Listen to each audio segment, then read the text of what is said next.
My breath caught with each careful movement of his hands, strong yet gentle, as they worked the jasmine-scented oil into my shoulders. Soft music played in the background, but it did little to calm my racing thoughts. "Try to relax, Sarah," Jake murmured, his voice carrying a professional tone that somehow made the moment feel both more formal and more complicated. His thumbs pressed into a knot beneath my left shoulder blade, drawing an involuntary sigh from my lips. I closed my eyes, trying to focus on breathing evenly as his fingers traced the line of my spine. The movements made me intensely aware of how vulnerable I felt, wearing nothing but a thin sheet. The oil warmed beneath his touch, and I could feel my skin responding to the careful pressure. "You're carrying so much tension here," he observed, working his way across my upper back with deliberate care. His hands were different from what I remembered, stronger now, more assured after his training. These weren't the hands of the boy who used to show me his sketchbooks. These were the hands of a man who knew exactly what he was doing. The pressure of his touch changed, becoming somehow more intentional. Or was I imagining it? Was I projecting my own confused feelings onto these professional movements? "Is this pressure okay?" he asked softly. I could feel his presence close as he worked. His hands slid lower, carefully releasing the muscles along either side of my spine. I found myself fighting the urge to lean into the relief. The sheet shifted slightly as he moved, and I became hyper-aware of the situation. The room felt too warm, too small, too charged with something I didn't dare name. Each stroke of his hands seemed to leave trails of awareness in their wake, building a tension that had nothing to do with muscle knots. I bit my lip to hold back another sound of relief. I prayed he wouldn't notice how my breathing had become slightly uneven. "You should get massages more regularly," Jake said, his voice lower than before. "It's not good to let this much tension build up." I wanted to laugh at the irony of his words. If he only knew what kind of tension was building right now. Instead, I hummed in agreement, trying to ignore the way my skin seemed to respond to his touch. The minutes stretched on, each moment a quiet struggle between the professional nature of the massage and the emotions stirring beneath the surface.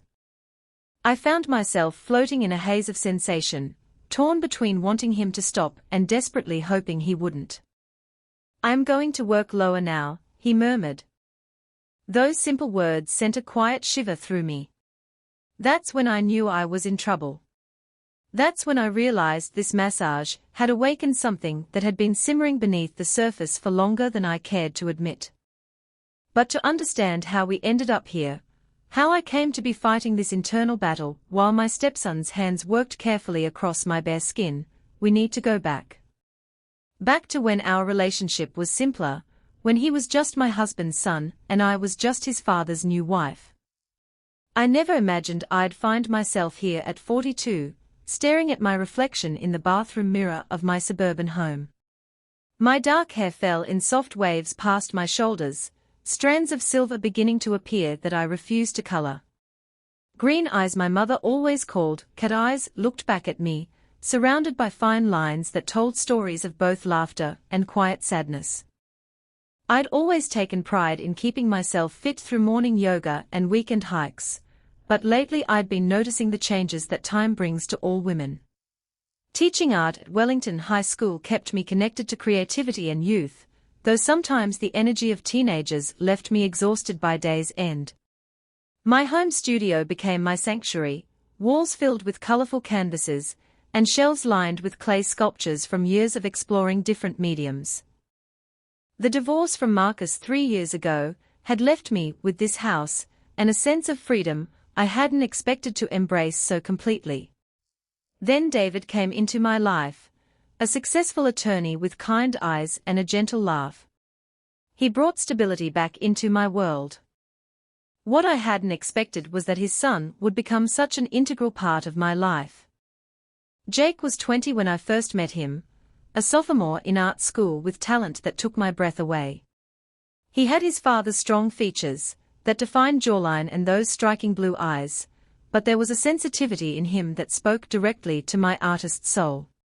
While David buried himself in legal briefs, Jake and I would lose ourselves in conversations about Renaissance masters and modern abstracts.